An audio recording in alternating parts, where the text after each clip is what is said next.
জিয়াউর রহমানের ছবিকে আপনারা অবমাননা করেছেন। আমাদের প্রিয় নেতা জনাব তারেক রহমানের বিরুদ্ধে আপনারা দীর্ঘদিন যাবৎ ষড়যন্ত্র করছেন। দীর্ঘদিন যাবৎ এই বাংলাদেশের গণতন্ত্রের বিরুদ্ধে ষড়যন্ত্র করছেন। তারেক রহমানের জিয়া পরিবারের বিরুদ্ধে ষড়যন্ত্র মানেই এই দেশের গণতন্ত্রের বিরুদ্ধে ষড়যন্ত্র। এই দেশের ভোটের অধিকার থেকে এই দেশের জনমানুষকে বঞ্চিত করার ষড়যন্ত্র। আপনারা সেই দৃশ্যটা দেখিয়েছেন। শেখ হাসিনার মতো একজন স্বৈর শাসককে দেশের ক্ষমতা থেকে শুধু বিদায়ী করে নয়, এই দেশ থেকে শেখ হাসিনা এবং তার সমস্ত মন্ত্রী এমপি বড় বড় নেতারা দেশ ছেড়ে পালিয়ে গেছে। পৃথিবীর ইতিহাসে এমন কোন নজির নাই যে ক্ষমতাচ্যুত হয়ে সেই দলের প্রধানমন্ত্রী, সকল মন্ত্রী, সকল এমপি, সকল বড় নেতারা দেশ ছেড়ে চলে গেছে। কোন কোন দেশে ভোটের মাধ্যমে গণতান্ত্রিক ভাবে পরিবর্তন হয়, কোন কোন দেশে স্বৈরাচারী কায়দায় বিনা ভোটেও পরিবর্তন হয়। শেখ হাসিনা এবং তার পরিবার কোনদিনই এই দেশের প্রতি তাদের ভালোবাসা ছিল না। কি পরিমাণ সম্পদ এই দেশ থেকে লুট করে বিদেশের ব্যাংকে জমা করেছে, পত্রিকার মাধ্যমে আপনারা সব আস্তে আস্তে দেখতে পাচ্ছেন।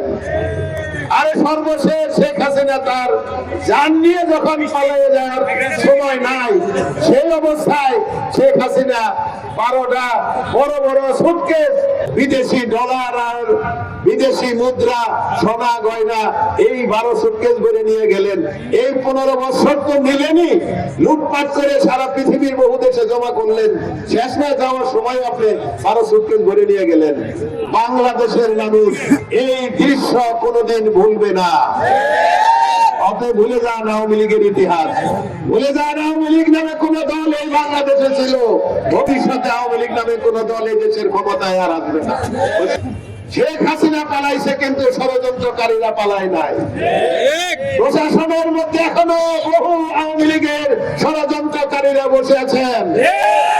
প্রশাসনের সেই আওয়ামী দোষরদের উদ্দেশ্যে বলতে চাই, যদি আমাদের কালিয়াকুর গাজীপুরেও কোন আওয়ামী লীগের প্রশাসনে বসে থাকেন, পরিষ্কার জেনে যান, আওয়ামী লীগের দোষররা যদি এই দেশকে নিয়ে এখনো ষড়যন্ত্র করেন, প্রশাসনে বসে যদি বিএনপির বিরুদ্ধে ষড়যন্ত্রকারীদের কোনো প্রশ্রয় দেন, আর বিএনপির নেতা কর্মীদেরকে যদি কোন ধরনের হয়রানি করার চেষ্টা করেন, আপনাদের বিরুদ্ধে কিন্তু আমরা অবিলম্বে মাঠে নামব।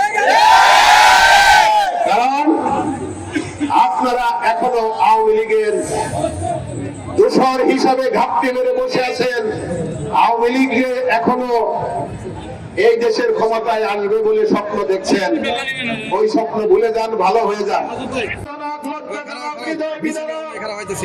এই ঘটনা দিয়ে ষড়যন্ত্রকারীরা কি বুঝাতে চেয়েছেন? বিএনপির বিরুদ্ধে দোষ দেওয়ার চেষ্টা করেছেন।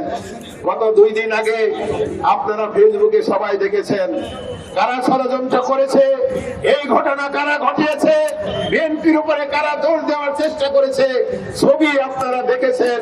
ওই প্রধান হত্যাকারী, প্রধান খুনি যে যেইভাবে পাথর দিয়ে মারছে, সেই ব্যক্তিটাকে তার পরিচয় কিন্তু বের হয়ে গেছে। গতকাল তাকে পটুয়াখালী থেকে তাকে গ্রেফতার করেছে গোয়েন্দা বাহিনী।